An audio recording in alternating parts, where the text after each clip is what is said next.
Aujourd'hui, on vous parle de bricolage aide.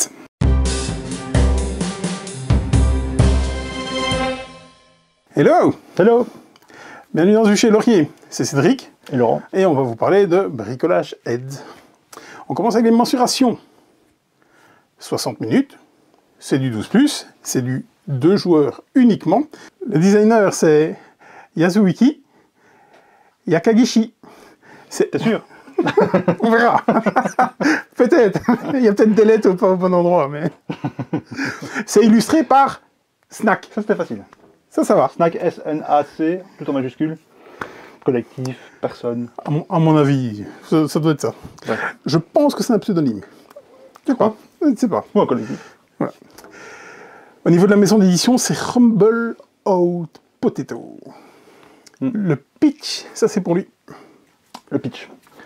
Alors, d'abord, c'est un jeu japonais, avec un thème à la japonaise, avec des illustrations, vous le voyez, à la japonaise. Donc, c'est voilà, japonais. C'est pas un titre qui, je pense, a été pensé à la base pour comment je veux dire, une revente à l'international, clairement. Même si ça peut très bien, on en parlera après.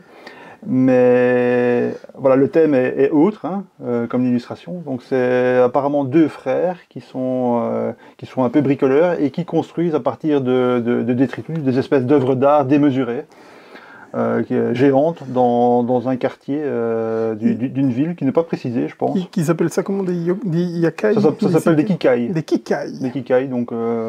c'est entre déchets assemblés et œuvres d'art. Hein. Une machine, grosso modo. Oui, qui prend la forme d'une espèce de robot, on va dire ça comme ça. Et donc, ces deux frères qui construisent un peu partout dans la ville, et l'idée c'est d'attirer le plus de fans, de gens qui viennent les voir, hein, qui montent sur des échelles pour aller voir les détails, et qui vont permettre donc de scorer. Là-bas, c'est celui qui a le plus de points de victoire qui gagne. Il y a une autre façon de remporter, mais on en parlera probablement après. Voilà, le thème ne va pas beaucoup plus loin que ça, c'est autre. Est-ce que ça existe dans la réalité? Je n'en sais rien. Mais en tout cas, vous voyez, sur la table, ça permet une belle présence en tout cas.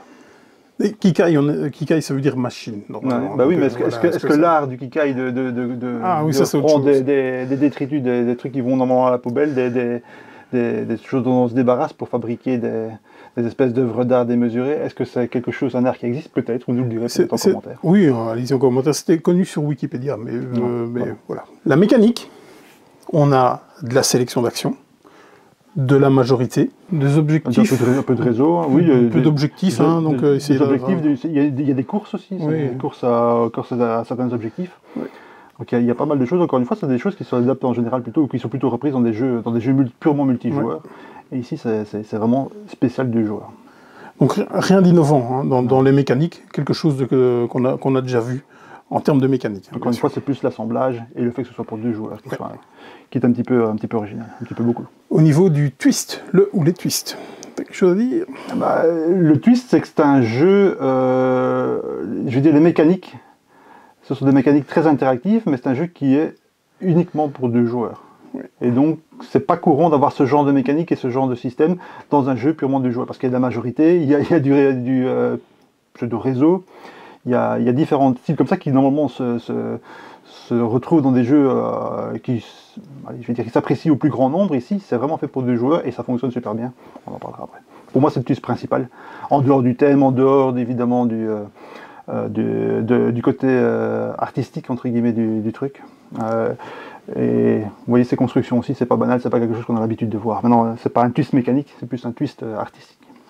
Oui, je pense pas qu'il ait un twist particulier qui ressort en termes de mécanique. C'est l'assemblage, pour deux joueurs. Si ce n'est que, pour moi, c'est un vrai jeu de réseau. Et c'est un jeu de réseau, comme c'est un deux joueurs, qui fonctionne à deux joueurs, ce qui n'est rarement le cas dans les jeux de réseau. Il y a des caractéristiques d'un jeu de réseau, mais c'est un petit jeu de réseau. Oui, mais une composante, en effet, où il faut tenir. Rejouabilité, variabilité. Rejouabilité, on va toujours avoir tendance à faire la même chose, en termes d'action, je vais dire. Mais, en fait, l'interaction fait que, à chaque fois, je pense que vous aurez des parties totalement différentes à chaque fois. Oui. Donc, si on prend in facto ce qu'on peut faire dans les actions possibles, la rejouabilité pour moi est limitée. Mais par contre devient quasiment illimitée en fonction du développement, de tout ce qui va se passer sur la map. Ah oui, tu t'es mis là, donc tu risques d'aller là, donc je vais plus aller là, donc on va devoir s'adapter, de toute façon, s'adapter vraiment à chaque fois, à chaque action, au tirage des cartes et ainsi de suite. Il va falloir énormément d'adaptation en fonction de ce que le jeu va vous proposer, en fonction de ce que votre adversaire va faire aussi. C'est clairement un jeu où l'interaction fait la différence. Hein. C'est un jeu où tout repose sur l'interaction. C'est un jeu qui est à la fois tactique et à la fois stratégique, mais dont la plupart des coups vont reposer sur en tout cas la décision et l'ordre dans lequel on les fait va reposer principalement sur l'interaction. C'est un jeu un petit peu à l'ancienne pour ça, on pourrait dire, même si les mécaniques sont relativement, modernes. C'est vrai que c'est un jeu c'est des choses qu'on a moins tendance à faire actuellement. C'est un jeu qui est un petit peu moins poli, un petit peu plus un petit peu plus direct, on va dire, que certains jeux actuels. Moi, ça me plaît, hein. C'est ce que j'aime. Mais la rejouabilité, en tout cas, la variabilité, elle est forcément pas folle. Mais les cartes, la façon dont les cartes sortent, les kikai dans l'ordre dans lequel ils sortent, la façon dont on va se répartir dans les quartiers, etc., la rejouabilité est quasi infinie. Hein. Le poids, la cible, il n'y a pas de poids sur BGG, donc on va pouvoir coter si on a envie. La cible, est-ce que c'est un jeu expert? Alors, certainement pas en lourdeur de règles, en prise de décision, oui, en décryptage de règles un petit peu. Oui, en décryptage de règles, il faut un master. On en parlera après. Il faut un master, on en parlera dans les points négatifs. Donc, au niveau du poids de la cible, est-ce que c'est un expert en termes de lourdeur de règles? Non, pas spécialement. En termes de prise de décision, oui, largement. Vous voyez un petit peu la sélection de jeux qu'on a mis derrière. On est un petit peu dans ces eaux-là, oui. à tout niveau. Parce que c'est encore une fois 2 joueurs uniquement. Moi, c'est au niveau d'un barrage, pas nécessairement dans le côté lourd, mais dans le côté prise de décision, espace décisionnel, on est au niveau d'un brass et d'un barrage. Oui, donc voilà, ça ne fait pas de doute là-dessus, en tout cas. Au niveau du matériel, là, il va avoir des choses à dire, évidemment. Petite production. Hein. Et ce ne sera pas que positif. Maintenant, moi, personnellement, je ne suis pas choqué à avoir déjà pratiqué pas mal de jeux qui viennent de par là, ça vient du Japon. Ils misent rarement sur le matériel à outrance, sur le matériel totalement surproduit. Ici, c'est absolument pas le cas, et ça a pas mal de défauts qu'on retrouve par exemple dans les jeux européens. Donc si jamais cette production aurait dû être européenne, il y aurait pas mal de choses qui auraient changé. Une des premières choses qui vraiment est très très compliqué, c'est ce fameux plateau personnel qui est en fait juste une feuille, un peu comme vous aviez dans Terraforming Mars ou dans Underwater Cities. Dans Railway Boom, dans Railway Boom. Et donc, bon, si vous êtes habitué aux jeux japonais, ça ne va pas vous frapper. Vous allez vous dire, ok, c'est pas bien, mais vous allez y aller. Maintenant, on a fait attention, et ça n'a rien de rédhibitoire. Non. Non, mais enfin, c'est sûr qu'il faut dans les cubes. Il faut le signaler, en tout cas. Moi, je vais faire un petit overlay ou quelque chose comme ça. Pour tenir les cubes. Parce que c'est important. Ouais. C'est très important. Mais c'est surtout sur pas tout joueur. Ailleurs, c'est tout à fait correct. Oui, ailleurs, ça va. Il n'y a pas grand-chose à dire. Si on veut pinailler, on a pas mal de jetons qui sont de la même grandeur, mais avec les mêmes valeurs, enfin avec des valeurs différentes et tout ça. Mais ça, on pinaille largement. Ouais, tout est en carton, hein. C'est pas très épais, à part les cubes et les meeples classiques. Oui. Tout ce qui est ressources, etc., c'est du carton pas très épais. Encore une fois, on n'est pas surpris par cette production japonaise. À savoir aussi que la boîte, elle paraît grande hein, pour un jeu japonais, vous l'avez vu tout à l'heure. Maintenant, ces petits kikai, il y en a quelques-uns. Il y en a beaucoup, je pense qu'il y en a 12 de chaque, donc il y en a 36, je pense. On les monte une fois. Et on ne les démonte pas, il ne faut pas les démonter. Hein. Si vous les démontez, et donc ça se range dans la boîte. Et donc une fois qu'ils sont mis dans la boîte telle quelle, il ne reste plus grand place pour mettre le reste. Il faut vraiment mettre dans des petits sachets, vraiment mettre dans les coins de la boîte. Ou alors, comme certains font, les mettre dedans, mais moi je n'ai pas envie de les abîmer. Donc j'ai réussi à tout caser autour, la boîte ferme parfaitement, mais il faut acheter quoi. Autre chose à dire sur le matériel ? Non. Non, il est fonctionnel, on va dire. Il est fonctionnel, par contre, au niveau le côté artistique, ne laisse pas indifférent, on aime, on n'aime pas. Mais c'est vrai que le reste, ça pourrait être un peu plus, au niveau qualité, ça pourrait être un peu mieux. Le plateau, par exemple, le plateau est juste coupé, il n'est pas fini sur les bords. Le plateau joueur est fort fin. Le plateau de score, il n'est pas non plus en relief ou quoi que ce soit, mais enfin, au moins, il est en carton plus épais. Voilà, le reste... C'est ce qu'on a l'habitude de voir même dans les productions. Ouais. Mais personnellement, au niveau de la charte graphique, je ne suis pas plus choqué que ça m'a pas déplu. Non, C'est pas spécialement beau, c'est mais relativement c'est pas- lisible. En tout mais cas. Même si ça va. paraît un peu particulier, c'est relativement lisible. Le Oui. plateau n'est pas lisible. Peut-être les endroits où il y a où on va placer les petits fans sont peut-être un petit peu particuliers, sinon le reste. Ça paraît chargé, mais une fois qu'on a compris, c'est tout à fait lisible. Et les plateaux joueurs sont très lisibles. Nos avis, directement. Donc avant de donner mon avis, une petite remarque, un petit bémol sur les règles qui sont manifestement traduites directement par l'auteur en anglais. Il faut se taper. Hein. Déjà, comme souvent dans les règles japonaises, on a eu beaucoup de répétitions, beaucoup de précisions. Par exemple, je pense que c'est répété 4 ou 5 fois que les deux joueurs sont deux frères. On s'en fout à la limite, hein, mais bon, c'est répété. Mais en dehors de ça, il y a aussi certains cas de figure où c'est pas très clair. C'est pas très... voilà. Et il faut statuer. Il faut statuer, notamment un. Il y a surtout un. Moi, le reste me paraît clair. Il y a un point sur les jetons sur les cubes d'influence qui était un peu moins clair, mais je pense qu'on l'a joué correctement. Non, c'est vrai qu'il y a quelques questions qui peuvent se poser. Et il y a pas mal de variantes aussi qui existent, de gens qui ont proposé, notamment de Jay de Cardboard East, parce qu'ils trouvent le jeu trop tendu. Moi, je ne l'ai pas trouvé trop tendu avec les règles de base. Où il disait que son variante c'était un 8 sur 10 pour lui, et avec la variante c'était un 10 sur 10. Donc sa variante c'était... Aussi on a quand même fait une variante ici, la variante sur les cartes. C'est-à-dire qu'entre chaque manche, on remonte sa main au nombre de cartes de base, donc à 4 cartes. Ce qui normalement, je pense, si j'ai bien compris la règle, ce n'est pas le cas dans la règle. Et donc ça c'est rude quand même. Mais en dehors de ça, on a vraiment joué les règles de base, et honnêtement, je n'ai pas trouvé qu'il y avait quoi que ce soit à changer. Ceci étant dit, sachez-le, vous aurez probablement, après avoir lu les règles, quelques questions, ou en tout cas quelques points d'interrogation, et vous devrez peut-être soit vous renseigner, soit statuer, prendre une décision quant à certains doutes que vous pouvez avoir. Encore une fois, personnellement, c'était surtout un point qui me chiffonnait un petit peu, et je pense qu'on l'a joué correctement. Oui. À savoir qu'on pose à son tour, on ne pose qu'un seul cube à influence. Et pas plusieurs. Oui, et aussi que quand on pose un pied, on a décidé de ne pas. Ouais, mais non, ça c'était comme ça. C'était plutôt l'inverse. Oui, c'est juste dans le setup où quand on pose un kikai, on pose un cube aussi dans la région. Bref. Ceci étant dit, donc sachez-le si vous investissez, parce que pour l'instant aussi, on va en parler, c'est un jeu qui n'est pas trouvable en Europe, hein, qui n'est trouvable que là-bas. On va essayer d'en faire revenir. C'est pour ça aujourd'hui qu'on l'a joué, pour être sûr de notre coût. C'est un jeu qui aura un certain coût, hein, comme tout ce qui vient de là-bas. Le prix de l'import. Voilà, et donc il y a des petits, ça reste un petit éditeur, ça reste je pense un jeu, je pense que c'est un premier jeu, je n'ai même pas été voir plus loin sur l'auteur, mais je pense pas qu'il ait fait beaucoup de choses. Maintenant personnellement, je pense que ça vaut tout à fait le coup, j'anticipe un petit peu le reste de ma conclusion, mais c'est vraiment, c'est mon genre de jeu évidemment, mais c'est un des meilleurs jeux que j'ai joué depuis longtemps. Au niveau espace décisionnel, tout est intéressant. Il y a tout ce que j'aime en fait là-dedans. Donc il y a du réseau, il y a de la majorité. Un exemple par exemple que je trouve vraiment très bien et qui n'est pas courant dans ce genre de jeu. Donc à notre tour, on va jouer une carte. On a une main de carte. La main, elle est à plat sur la table. Donc tout le monde la voit. Face visible. Face visible. Et donc on sait ce que l'adversaire a comme option en fait. Et il faut vraiment en tenir compte pour savoir, parce que l'ordre dans lequel on fait des actions... Le timing est important. Ouais. Parce qu'on peut aussi dépenser des petits mégaphones pour faire des actions additionnelles à son tour, donc on peut enchaîner 2 ou même plus d'actions. Évidemment, ça coûte des cartes, et les cartes, on n'en repioche qu'une par défaut.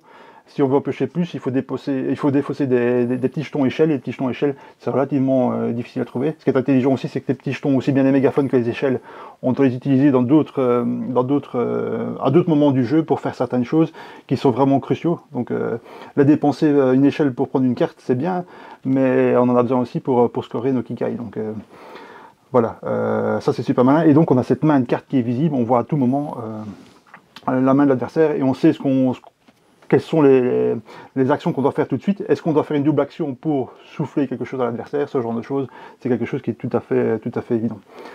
Par contre, il y a le côté, ça on aime, on n'aime pas, et je pense que Cédric, c'est une des choses qui l'a froissé très fort dans le jeu. C'est un petit peu comme dans Brass, on prend des cartes, on a une offre de 2 cartes, donc à la fin de notre tour, on va en repiocher une, quel que soit le nombre qu'on ait joué. On en repioche une, et encore une fois, toutes les actions se font à partir de cette carte. Oui. Donc les cartes, en fait, vous les dépensez comme dans Brass, mais là, ici, vous allez jouer une carte d'un quartier pour faire une action dans ce quartier. Ouais. Donc, voilà. C'est ça. Et donc il y a un 2 visible, donc à la fin de notre tour, on va repiocher une des 2 visibles, ou la première de la pioche va se cacher. Et cette décision-là, mine de rien, elle est relativement importante. Et donc on peut éventuellement défausser des échelles pour essayer d'avoir plus de cartes. Par défaut, on en a 4. Donc si à notre tour, on ne fait que jouer une seule carte, on ne fait pas d'action additionnelle, On peut aussi jouer 2 cartes identiques pour faire une action joker, c'est-à-dire faire l'action dans n'importe quelle zone. Mais donc si on joue plus d'une carte, on en pioche quand même une, et donc on peut se retrouver à la fin de notre tour, à la fin de la manche, à ne plus avoir de cartes à jouer, ou pas suffisamment, si on n'a pas d'échelle pour compenser. Donc ça c'est super malin. Mais il y a ce hasard, si la bonne carte ne sort pas. Voilà, si on a un peu comme dans Brass, si on n'a pas la bonne carte pour construire là où on veut, le jeu nous dit, ben non, tu ne construiras pas là. Maintenant, tout ça s'anticipe, encore une fois, il y a des échelles. Les échelles, ça permet, si on a 10 échelles, c'est difficile à voir, mais si on avait 10 échelles, on peut avoir 10 cartes additionnelles pour la manche, et là, évidemment, c'est super puissant, c'est quelque chose qu'il faut tenir en compte. Si je refais une partie, c'est clair que je vais construire plus de yokai. Quand je referai une partie, je construirai probablement plus de kikai, qui offrent des échelles, parce que c'est quand même un levier important du jeu. Et donc, avec ces cartes, quand on joue ces cartes, on va d'abord pouvoir construire des kikai. Ces kikai vont nous permettre de monter sur des pistes. Sur des pistes, ce sont des multiplicateurs de score quand on va scorer les fans qu'on va attirer devant les kikai. Donc c'est vraiment le cœur du jeu, c'est ce qui permet de scorer le plus. Mais ces personnages, donc ces fans, on va les récupérer sur la map. Et pour pouvoir les récupérer, il faut qu'on ait des cubes d'influence dessus qui tracent un chemin jusqu'au kikai. Et donc évidemment, on peut aussi utiliser les cubes d'influence de l'adversaire, mais en le payant évidemment en la monnaie du jeu qui est l'énergie. Qui est la 3e ressource importante du jeu en dehors des points de victoire.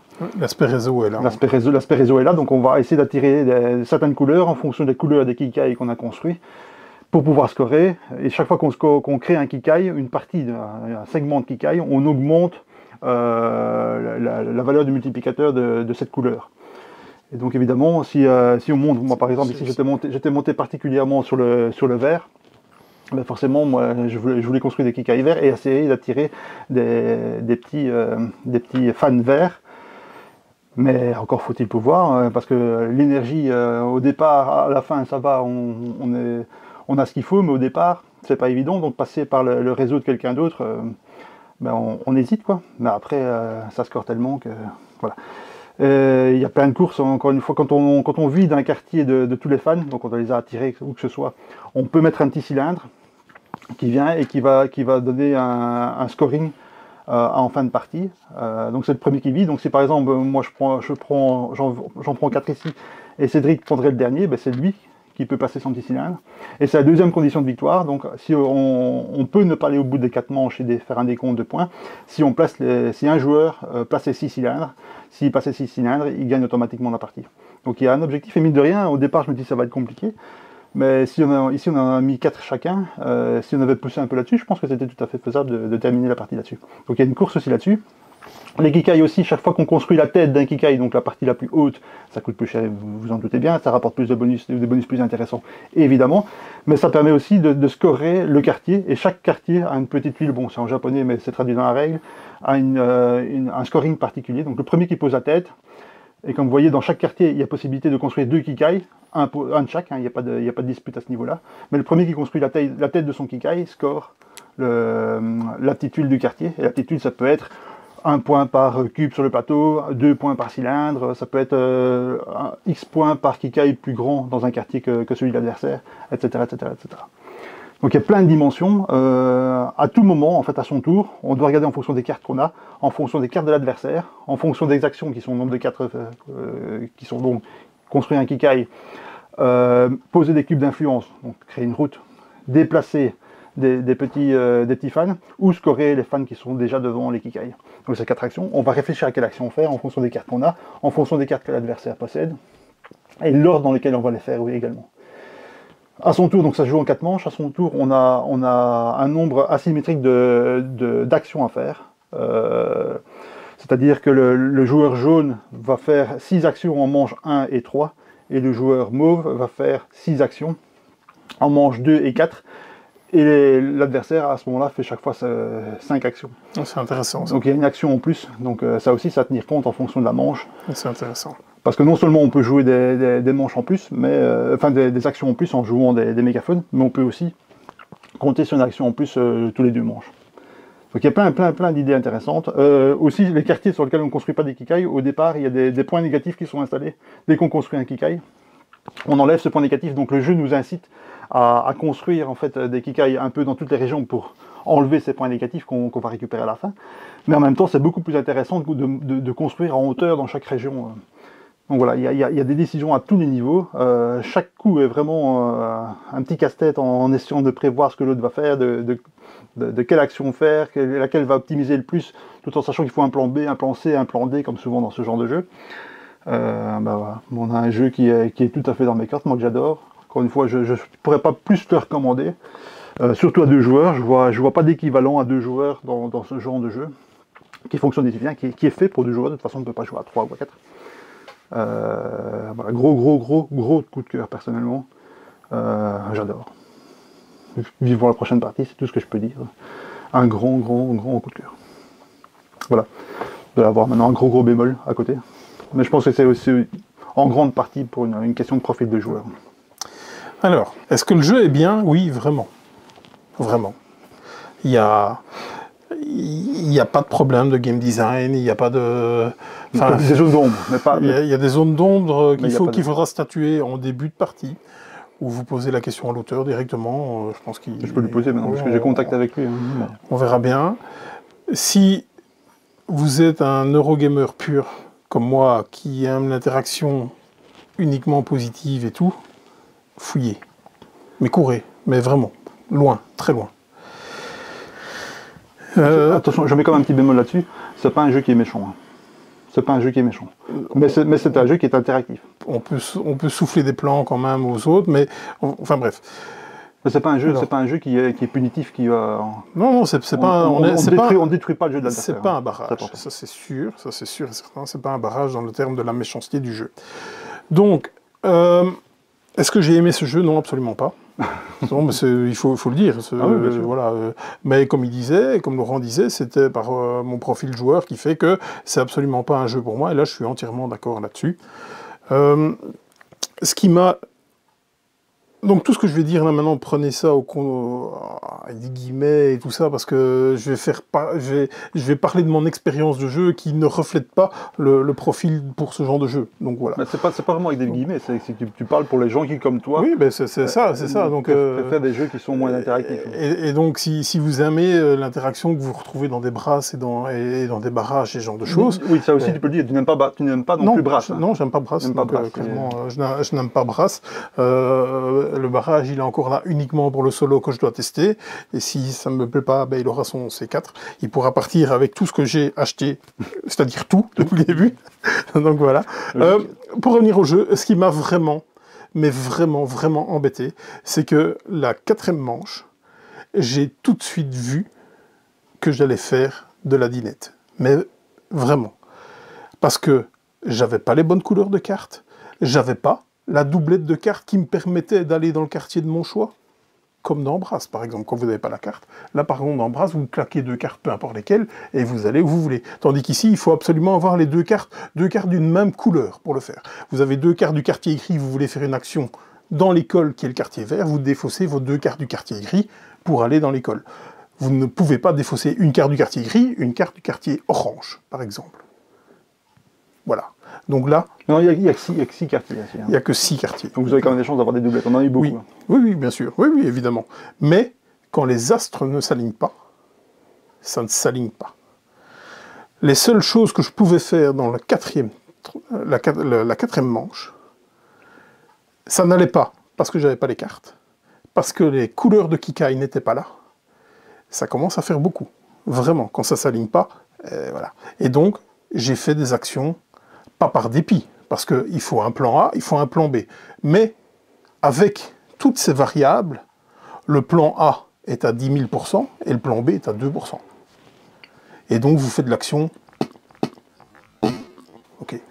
Dernière action, j'ai été poser un Kikai dans un quartier pour m'enlever 4 points négatifs.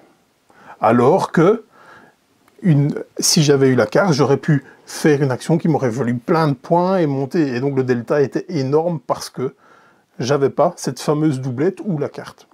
Donc ça, il faut le savoir. Est-ce que ça se prévoit? Ben non. C'est là que je suis pas d'accord. Parce que on m'a distribué ma main au début du 4e tour, j'ai regardé, ça va être compliqué. Ça va être compliqué. plus d'accès à certaines couleurs. Donc voilà, et moi ça m'a dérangé très très fort.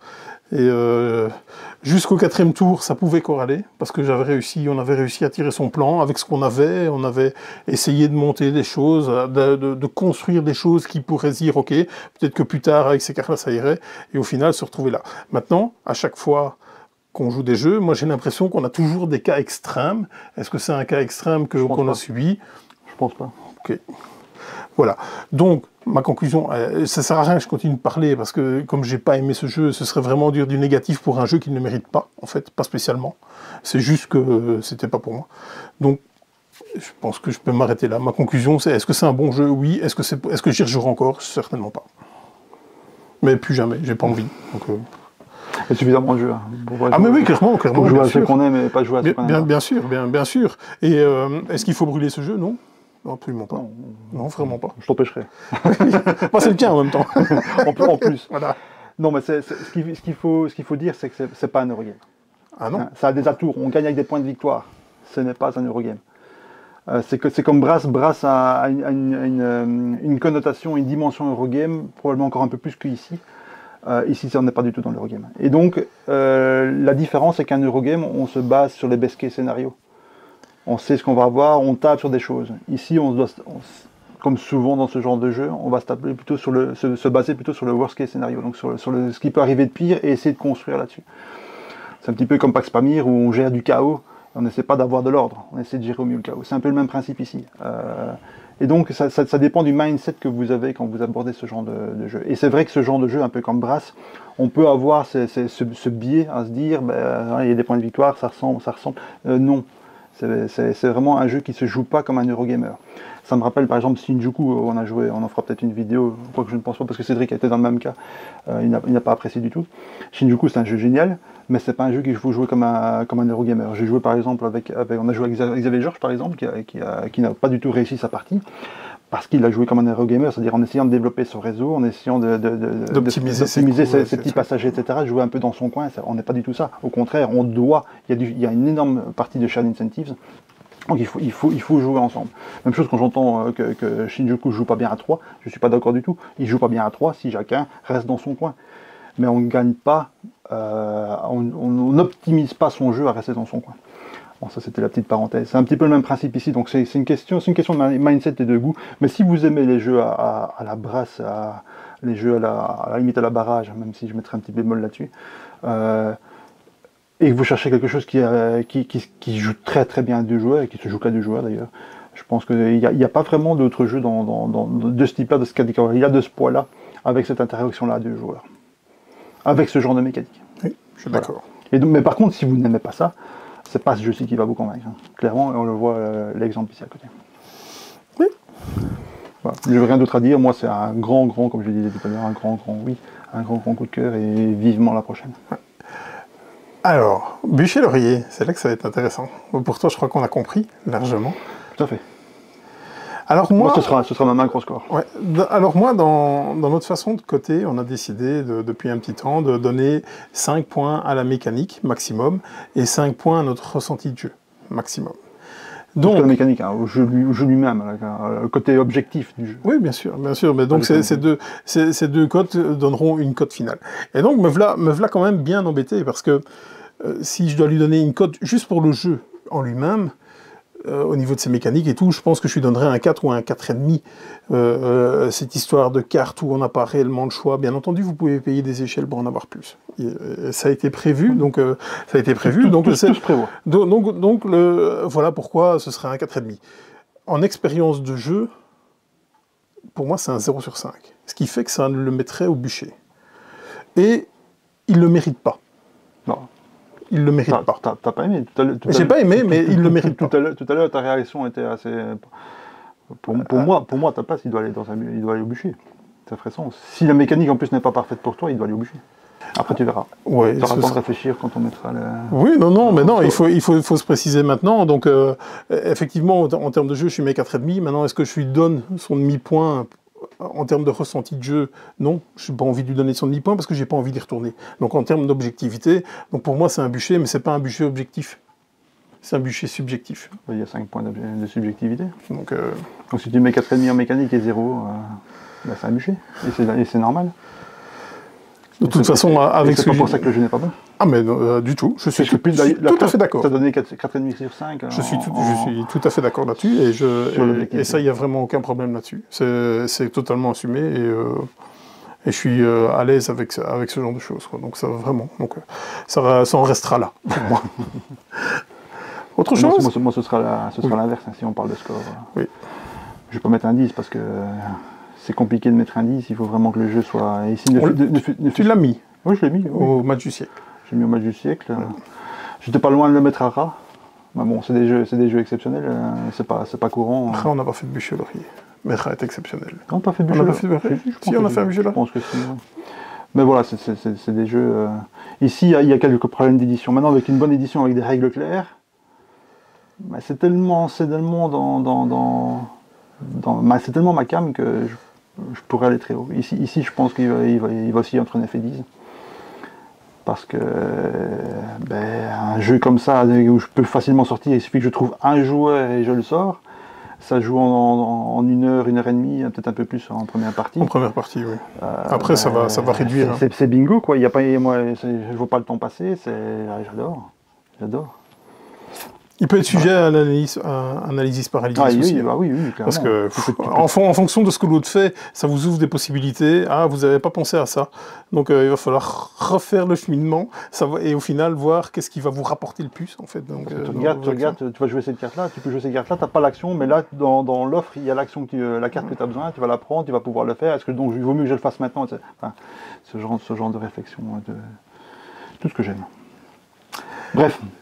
Voilà, faites-vous votre idée, mais je vous conseille au moins si c'est le genre de jeu qui vous parle, d'y jeter un œil parce que c'est pas courant. Dites-le, hein, Team Cédric, Team Laurent, maintenant, il n'y aura pas 50 000 commentaires parce que la cote sur BGG, c'est 8,1 sur 10, cotée par 5 joueurs. Oui. Maintenant, comme on le disait, ça c'est ta copie qu'on a fait venir dans nos imports du Japon. Et donc pourquoi on a décidé de tourner une vidéo dessus en toute transparence? Parce qu'on en fait revenir, en fait. On va en faire revenir. Si on arrive à mettre la machine logistique en route. Mais c'est aussi, la preuve, si on voulait vraiment, c'est aussi la preuve qu'on a un parcelle et on dit ce qu'on pense. Parce que si l'idée c'était de le vendre... tu aurais été beaucoup plus dithyrambique dessus, c'est pas le cas. Donc vous voyez. Et malgré mon expérience, je suis 100% d'accord pour qu'il arrive. Vraiment. Ah mais il y a un énorme public. Hein. Ouais. Moi je vais le présenter, j'ai des joueurs, je présente ça, c'est jackpot. Hein. Ouais. Encore une fois, 2 joueurs avec un gameplay comme ça, moi je connais pas d'autres. J'ai aucun autre jeu qui joue comme ça à 2, avec ce genre de mécanique. Donc rien que pour ça. On va finaliser la logistique avec notre ami japonais là, et d'ici un petit peu de temps, il sera sur nos étagères. C'est le shipping qui pose problème. On a tout ce qu'il faut. Il manque plus qu'une petite touche de savoir comment on fait, comment lui il fait pour les expédier, et on est bon. Ça va arriver. On aura quelques exemplaires, maintenant on n'en aura pas 50 évidemment. Ça reste quand même quelque chose, vu le prix, qui est relativement risqué. Ça reste le prix de l'import. Hein. Ça reste le prix de l'import. C'est un jeu qui a une quarantaine de dollars, je pense. Au Japon. Généralement, on fait x2 quand ça arrive à peu près. Donc, on a essayé d'avoir le moins cher possible. On a eu un prix d'auteur, mais le shipping, évidemment... exorbitant. Il n'y a rien à faire quand ça vient de là-bas. Et ça a du poids. C'est surtout le poids ici, en fait. Ouais. Parce que la boîte est lourde. Hein. Comme vous voyez, tous ces trucs-là, il y en a 36 comme ça. Il y a un nombre de punch assez impressionnant dans la boîte. Hein. Et la boîte... en général, les petits jeux de plis, c'est pas un souci parce que c'est tout petit. Hein. Là, c'est plutôt le nombre qui fait... Et on peut étaler les frais de port là-dessus. Ici, c'est pas vraiment le cas. Donc, voilà. Donc on n'en rentre pas beaucoup, mais si vous êtes amateur, surveillez parce que vous pourriez avoir une très très bonne surprise. Ou pas. On vous laissera décider. Selon votre profil joueur, Team Cédric ou Team Laurent. Exactement. Allez, à bientôt. À bientôt. Salut. Ciao.